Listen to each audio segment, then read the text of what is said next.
Bonjour à toutes et à tous. Valeur d'une lettre d'intention, réduction d'impôt Pinel dans le neuf et mobilité apprenti et contrat de professionnalisation, ce sont les titres du JT de ce vendredi 14 février.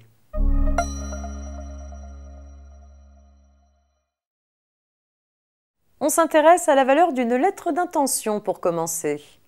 La rédaction d'une lettre d'intention est un exercice délicat pour son auteur. Les termes employés sont essentiels. Ils permettent de déterminer l'ampleur de son engagement vis-à-vis du bénéficiaire. L'affaire suivante en fournit une bonne illustration. Une société rédige une lettre d'intention au profit d'un créancier de l'une de ses filiales.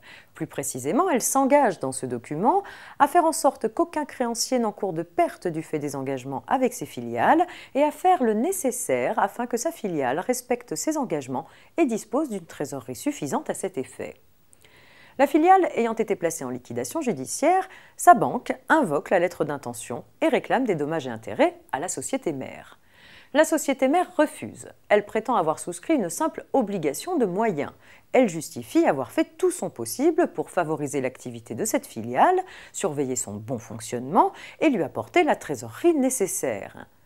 Pour les juges, ceci n'est pas suffisant. Ils considèrent que l'obligation décrite dans la lettre d'intention est en réalité une obligation de résultat. Le résultat n'ayant pas été atteint, la banque peut donc demander des dommages et intérêts à la société mère, en dépit des efforts vainement déployés par cette dernière pour y échapper.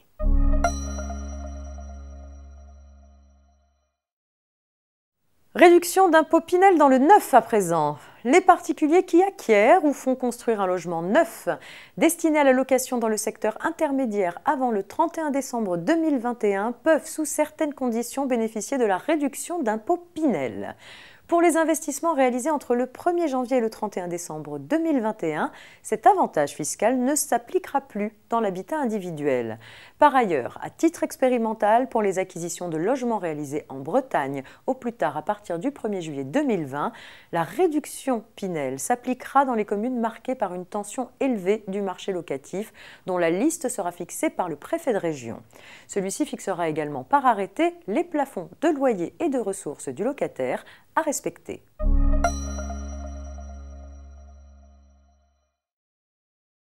Mobilité apprentie et contrat de professionnalisation pour terminer.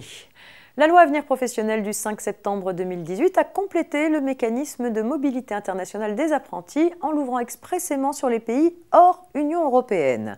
Elle a aussi défini des règles pour encadrer la mobilité à l'international des salariés en contrat de professionnalisation.